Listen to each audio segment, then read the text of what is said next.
ખેંચ આવ્યું. જો વ્યક્તિ અચાનક અનિયંત્રિત રીતે ધ્રુજી જાય તો તેને ફિટ્સ કહેવામાં આવે છે. વ્યક્તિ નિયંત્રણ વિના બાથરૂમ કરી જાય અથવા ટોયલેટ બી કરી શકે. કારણ શું છે? તો ઊંચો તાવ. ઘણીવાર નાના બચ્ચાને બહુ થતું હોય, તાવને કારણે ખેંચ આવી જાય. બહુ તાવ આવતો હોય, તમે આખી રાત તાવ હોય ને તો તમે સારવાર નહીં કરો તો તમે ખેંચ આવી જાય.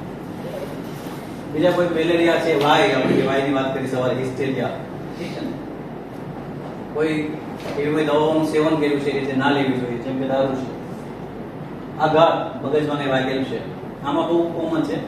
હેડ ઇન્જરી પછી ખેંચ આવતી હોય છે, કારણ કે બોડીને આખું ખેંચ આવે છે. ખબર આ શું થાય અમારી ખબર છે તમને? હા, હાથ આમ જવાનું છે, આમ જવાનું છે. તમે પેલા ઝાડ કાપતા ત્યારે જોઈએ છે કે ઝાડ કાપતા ત્યારે એક બાજુથી બાંધી રાખો પડે. શું કામ બાંધી રાખે? પેલી બાજુ પડી ના જાય. ઠીક છે. આપણો હાથ જે છે એને આમ મૂવમેન્ટ કરવા માટે અલગ દોર્યું છે, આમ મૂવમેન્ટ કરવા માટે અલગ દોર્યું છે. આપણું બાયસેપ્સ ટ્રાઇસેપ્સ. હું જ્યારે એને આ બાજુ આમ ખેંચીશ ત્યારે આ એને ખેંચશે, આ ઢીલું થશે. જ્યારે આમ લઈ જઈશ ત્યારે આ એને ખેંચશે, આ ઢીલું થશે. મગજ બેને કંટ્રોલ કરે છે, એટલે આને કંટ્રોલ, આને ખેંચાવશે, આને ઢીલું કરશે. આમાં શું થાય છે? મગજનો કંટ્રોલ નથી, તો એને બેને કહે છે ખેંચો. આ પોતાની રીતે ખેંચે છે, આ પોતાની રીતે ખેંચે છે, એટલે હાથ આખો આમ થાય છે. એમ આખું બોડી માતાજી હવે તો નોર્મલી આ સિન્ક્રોનાઇઝ પ્રોસેસ છે કે બ્રેન આમ ખેંચશે અને રિલેક્સ કરાવશે. જ્યારે આમ લઈ જશે ત્યારે આ રિલેક્સ થશે, આ ખેંચાશે. જ્યારે બે સામસામે જોર કરશે ત્યારે તમારો હાથ આમ થશે. આ રીતે ખેંચ આવે. આખા બોડીના બધા મસલ્સ એક હારે ખેંચાવ, એટલે બધા મસલ પોતપોતાનું એક હારે કામ કરશે, આખું બોડી ખેંચાવ. એને કારણે ખેંચ આવતું હોય.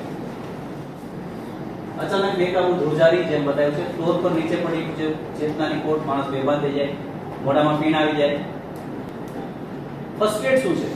જો તમે ક્રોનિક આંચકી ધરાવતા કોઈની સાથે હો તો જ્યાં શરીર સખત થઈ જાય છે, જેના પછી સામાન્ય સ્નાયુઓ ધક્કો મારતા હોય છે, એટલે તો પ્રયાસ કરો કે શાંત રહો, વ્યક્તિ સાથે રહો, એ માણસની હારે રહો. જો તેમના મોઢામાં ખોરાક અથવા ખવાઈ હોય તો તેમને તરત જ તેની બાજુ પર ફેરવો. અને મોઢામાં ખાતા હોય જ્યારે ક્યાં ચાલુ થાય તેની બાજુમાં ફરાઈ જવાનું. ક્યારેય આમાં મોઢામાં આંગળી નાખવાની ટ્રાય કરવાની, ચાલો મોઢામાંથી કાઢી લેવા. આપણે આગળ વાત થઈ ને કે મોઢામાં કઈ ફસાયેલો હોય તો આંગળી નાખીને કાઢી લેવાનું, આમાં કાઢવાનું નથી. એ માણસ તમારી આંગળી કાઢી જશે અને ઘણી વખત કપાઈ બી જાય, એટલું જોરથી કાઢી જશે, કારણ કે એનું મોઢું બે એના કંટ્રોલમાં નથી. એટલે કેટલું જોરથી કપશે એ ખબર નથી, તમારી આંગળી કપાઈ બી જાય એટલે સાઈડમાં ફેરવી દેવાનું, એની જાતે બધું બહાર આવવા દેવાનું. તેમને સુરક્ષિત રાખો અને તેમને ઈજાથી બચાવો. તેમના માથા નીચે કંઈક નરમ મૂકો અને કોઈ પણ ચુસ્ત કપડા હોય તો ઢીલા કરતો. વ્યક્તિ સ્થિર થાય ત્યાં સુધી તેને આશ્વાસન આપો. ધક્કો મારવાનું બંધ થઈ જાય પછી ધીમે ધીમે વ્યક્તિને તેની બાજુ પર પાછું ફેરવી દો. તેમના મોઢામાં કંઈ નાખશો નહીં અથવા વ્યક્તિને સંયમિત કરતો નથી અથવા ખસેડશો નહીં, સિવાય કે તે જોખમ હોય. માણસને જે જગ્યાએ છે એ જ જગ્યાએ રહેવાનું છે, આપણે એને ખસેડવાનું નથી કે જો એને કોઈ જોખમ ના હોય તો. આંચકી દરમિયાન વ્યક્તિ તેની લાળ ગળી શકતી નથી. વ્યક્તિ પોતાની જીભને કાઢ કરી શકે છે, એટલે જીભ એની કપાઈ જાય ગઈ હોય, પરંતુ સામાન્ય રીતે થોડા દિવસોમાં સાજી થઈ જાય છે. એટલે આપણે જનરલી પેલા પિક્ચરમાં બતાવતા એવું કઈ હોય ત્યારે રૂમાલમાં કઈ મોઢા મૂકી દેવું, એવું કઈ કરવાની જરૂર નથી. એ મૂકવા જતી વખતે ઘણી વખત તમને એ ઇન્જરી થઈ શકે. જ્યારે ફીટ અટકે છે, જો વ્યક્તિ હજી આ સ્થિતિમાં ન હોય તો તેને રિકવરી પોઝિશનમાં સુધારી દો.